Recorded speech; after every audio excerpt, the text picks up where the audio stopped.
Childcare, or lack of it, is a problem all over the country.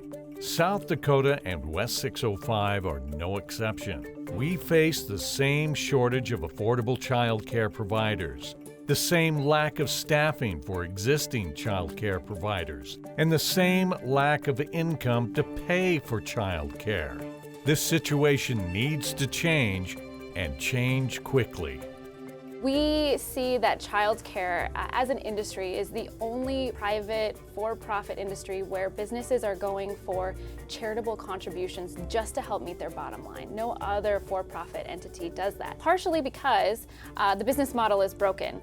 In childcare, you can't decrease expenses because we know from some of the research we're going to talk about today that staff expenses make up the most large part of the business model. You can't just cut staff because you need those people to take care of the children and keep them learning. But you also can't increase revenue because families are already paying as much as they possibly can. So you can't really make that balance. Just like roads and bridges, you need them to get your workforce to work. You need quality childcare. We see that 76% of children in the region have all available parents or caretakers in the office. And so you need childcare to make sure that you have workers to work for your business. I'm going to make an assumption here, and you tell me if I'm way off base. Sure. That the assumption that childcare is so needed in this day and age is something that the last generation or maybe the generation before didn't have to deal with. Yeah, I think that's probably true. I think that we've seen now more than ever people entering the workforce and want to stay in the workforce and sometimes can't afford not to be in the workforce. I think the cost of living has increased so much, especially in our region, where you really don't have an option to have a one-income household anymore. You need to have two incomes or somebody working for benefits to just meet your basic needs as a family. According to Elevate Rapid City, 30 to 40,000 people will be moving to the Black Hills region within the next 10 years. Some will be moving here as part of the B-21 Raider mission at Ellsworth Air Force Base. Others will be moving here because of our strong economy, or just because it's a really great place to live and to raise a family. And a lot of those families will need childcare.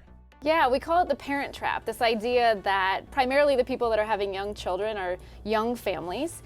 They're consequentially earlier on in their careers, they have less flexibility, less pay than a seasoned professional, and yet they have to really shoulder the most expensive time of their child's life really out of pocket.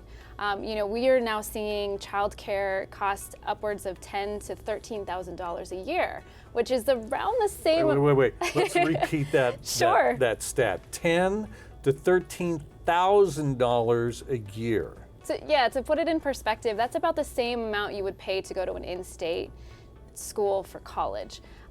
That's also something that people usually save up for 18 years of a child's life. You certainly don't have that when you are a young family. Tisdall says the current business model for daycare is broken, and anyone who looks at the numbers can easily see it's unsustainable. The reality of the situation now, what we see based on the data that we collected here in the Rapid City area, that on average for an infant or a toddler, child care providers are losing about $1.20 an hour.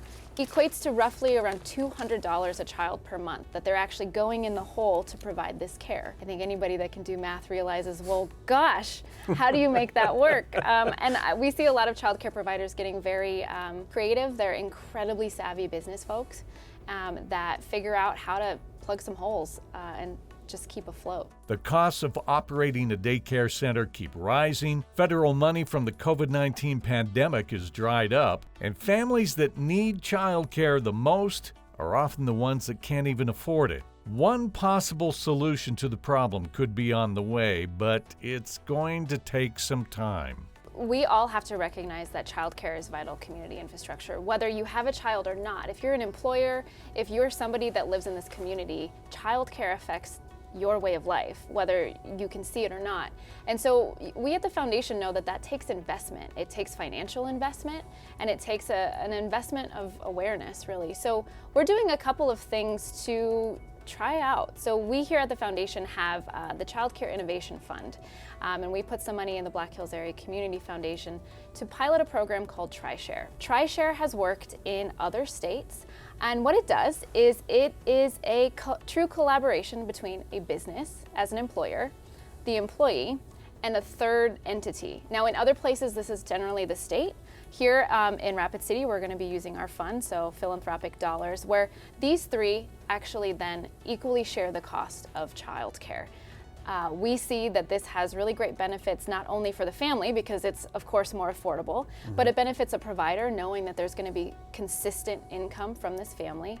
And I think what we're also seeing, and this is maybe one of the silver linings of the pandemic, is that local businesses really are aware that childcare is one of the key barriers to getting their workforce back into the office. And so they're really keen to invest, and what we've seen in studies in other states is this, increases employee retention at work, increases productivity. We know that problems with access to childcare cost businesses in the state $150 million a year. So this makes it more profitable for the businesses as well. And we know that at the end of the day, these parents are less stressed. These children are in a safe educational environment, and that makes our community better for everybody. Once again, the TriShare program would divide the cost of childcare into three pieces. The family would pay 1/3 of the cost, an employer would pay 1/3 of the cost, and the final third of the cost is usually covered by the state. But in our case, it would be covered by a philanthropic organization like the John T. Vakurovich Foundation. Another nonprofit organization that's trying to put a dent in the child care situation is Early Learners South Dakota. Director Kayla Klein knows the problem well. Her own mother was a daycare provider, and she says what might have been true about child care a generation or two ago is not true for today's world. People have this idea that an individual can just stay home like they used to. I mean, even in my mother's generation, she had an in-home daycare, and she just decided that, again, we lived in one of those very rural communities in South Dakota, so she decided to open a community daycare because they couldn't find care. And that's just not necessarily the case anymore, because people need two incomes within their household to pay their bills. Everything has gotten so much more expensive. We're still paying off college education, housing prices. I mean, it's insane. My husband and I bought a house for $150,000 that could now go on the market for $400,000. That's insanity. So people who are not only trying to start their lives, they have college bills that they're paying still. Now on top of that, they're trying to choose to start a family. That's why you see people starting families later and later, or maybe not even choosing to have kids. They can't afford them. They have to stay in the workforce. It takes two incomes to make a household make ends meet at the end of the day. Klein says there's no one answer to this issue, no one-size-fits-all approach. Childcare had always been an issue. It had always been an unsustainable business model, but the pandemic really acted like a bomb and just exposed so many of the issues that were already there and just amplified them. And again, with increasing wages that people are paying, increased stress, I don't think it became as much of a public issue until all of a sudden it started affecting every other aspect of the workforce. Well, now all of a sudden, parents can't make it to work, or they're leaving the workforce completely because they can't find care, they can't afford care. And now all of a sudden in every industry in South Dakota, we can't find anyone to work. I think the state needs to realize they need to get involved at a larger level. It's truly becoming unavoidable if you want to not only solve the childcare crisis, but you want to solve your workforce crisis and your economic growth crisis. We need to focus on those things. Maybe you're not seeing it as an economic barrier, but it will become one. When you can't grow business because you can't find the workforce. To me, I feel it's unavoidable for the state to get involved. Not only that, but we need to start building community coalitions, business coalitions where we see for-profit businesses supporting their employees, philanthropic entities coming together and uniting their voice to make an even more powerful change in our state. And for me, it'd be great if anyone who can afford childcare could access the help that they need. Those 29,000 children that qualify but don't have access, there's no reason they shouldn't have access. Let's figure out how to help them gain the access they need to high quality care.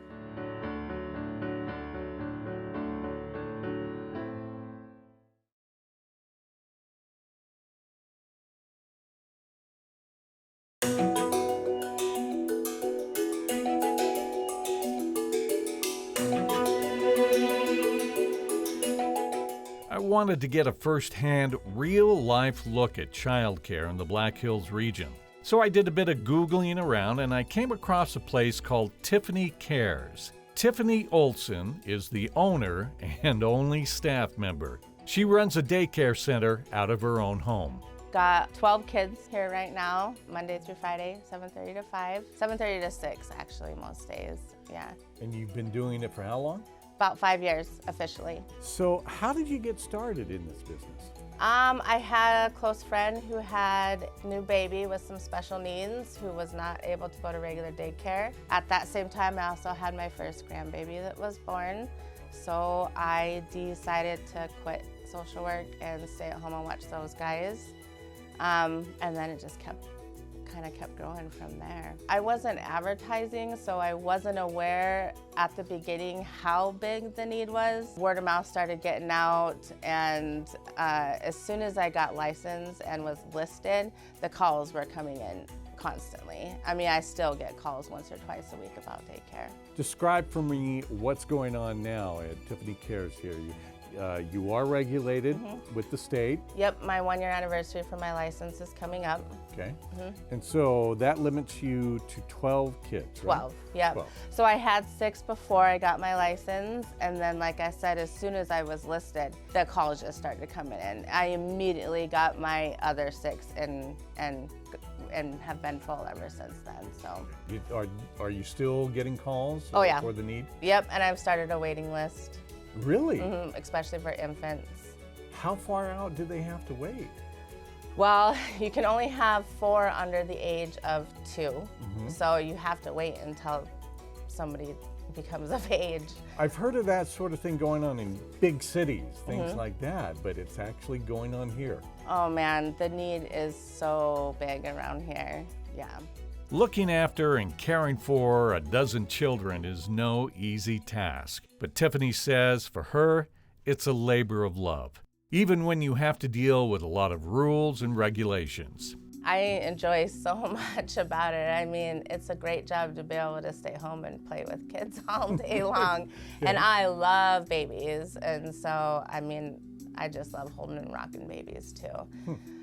Challenges, I mean, 12 kids.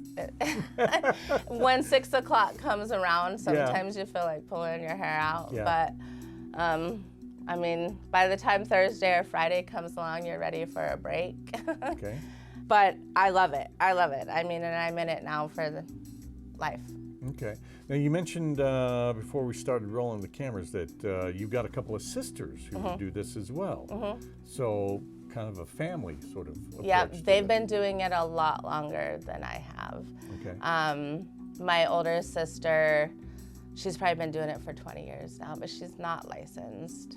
Okay.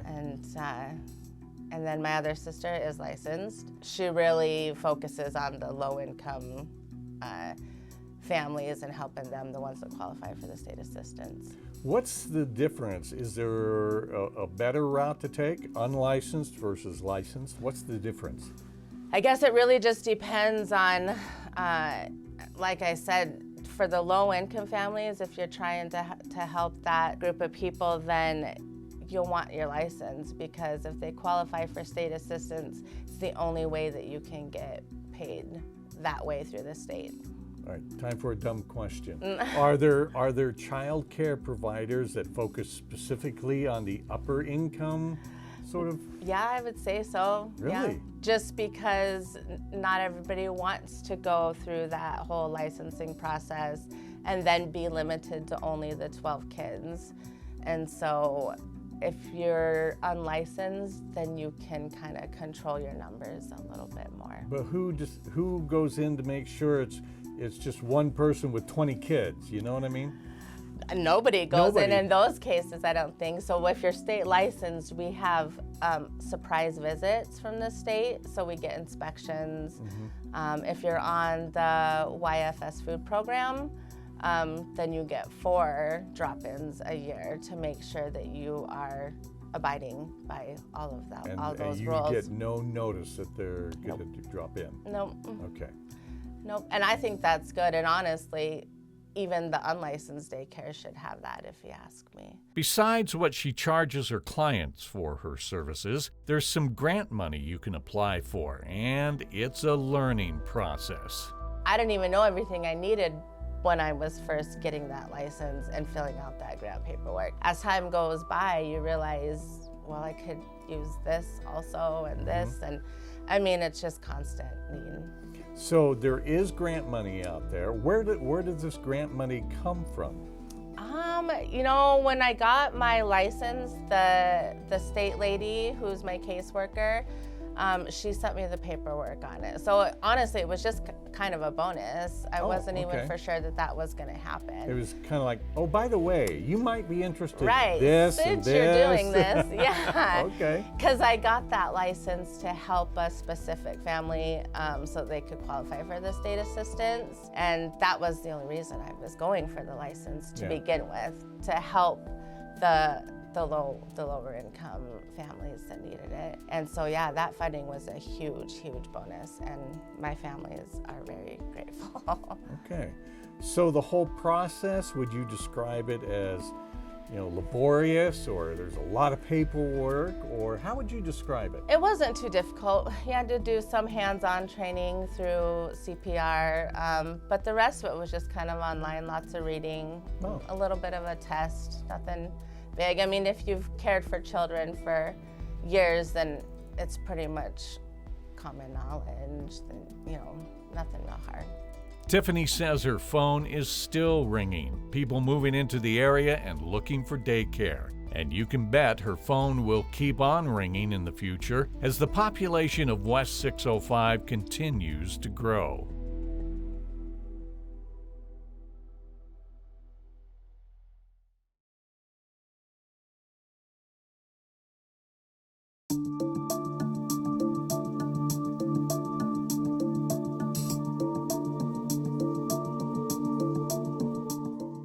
The lack of affordable childcare for families here in West 605, it's a big problem. And it's also a big problem for local businesses. I mean, think about it. They're having a tough time as it is trying to find qualified employees.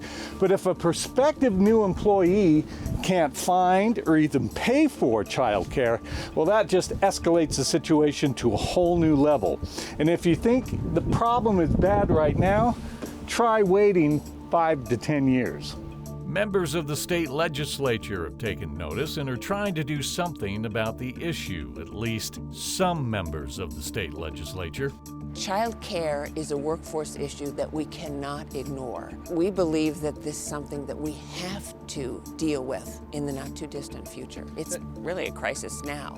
That's interesting that it's taking the form of a business issue rather than a family issue. Right, and actually Rapid City is leading the charge on this issue. When Elevate gets involved in all our businesses, and then you have the Vigorovich Foundation potentially taking the role of government and trying to figure out a solution with this tri-share model, the whole state is watching what we're doing right here. So what are your plans for this session then? For this session, we hope to fund a study. I think we're going to ask for $250,000 to fund a statewide study to give us the data to prove to people that this issue is a problem across the state, in every city, in every community. I know that this is not the first time you've tried to tackle this issue. What makes it more favorable this time around? We still have a little bit of money, that federal COVID dollars, the federal money is still circulating, so this is our year at least to put money into the study. That's not a big ask in our overall budget, but it's a critical workforce issue that we know we have to deal with. We have a workforce shortage. It's hard to get anyone with a pulse to apply for many jobs. It's now that we need to figure this one out. There's a vacuum. We don't know what to do, and that's why this tri-share model is on the map, and we're all watching it. Tri-share from the Vigorovich Foundation. Right. Okay, and so if you get the study, if you're able to collect the data, where do you go from there? Well, I think then we have the proof to show it's a problem, and if the tri-share model works in most states, it is the government that provides that 1/3 share at some level. I mean, businesses of all level, including county government, everyone is trying to figure this out. We can't get people to work, and some of the people that want to work, young parents with kids, cannot because they don't have the availability or affordability of daycare. What do you think is behind the attitude of, no, we don't want to go down this road, and this is not something we should get involved with? I think that's always a possibility. You know, there's a lot. If it's not their problem, they can't understand that it can be someone else's problem. If you're not in business and you can't get people to work, you can ignore that this is a problem. If you don't, have any young children that you're scrambling to put together some way to continue working, you may not recognize the magnitude of this problem. If you don't know what it costs, you can easily ignore how difficult this problem is. I've got a suspicion, and you can tell me if I'm way off base here, that it's a generational thing, because we've got a generation or two back that moms just stayed home and took care of the kids. And that sort of thinking continues to a certain extent. You look at the legislature, look at the makeup. Most people are retired. We're getting a few more younger people, but most are retired. Being a working person in the legislature is more a rarity than the norm. I think you're right. That would make sense. State Senator Duhamel and her colleagues have their work cut out for them, because a lot of state lawmakers and even the governor have said that they are against the idea of government getting directly involved in child care. It's going to be interesting to see what our state and local government officials do or don't do about the problem, especially since a new national report by Ready Nation shows South Dakota could lose more than $329 million a year because of a lack of affordable daycare. $329 million every year. It's a challenge we cannot afford to back away from. Here in West 605.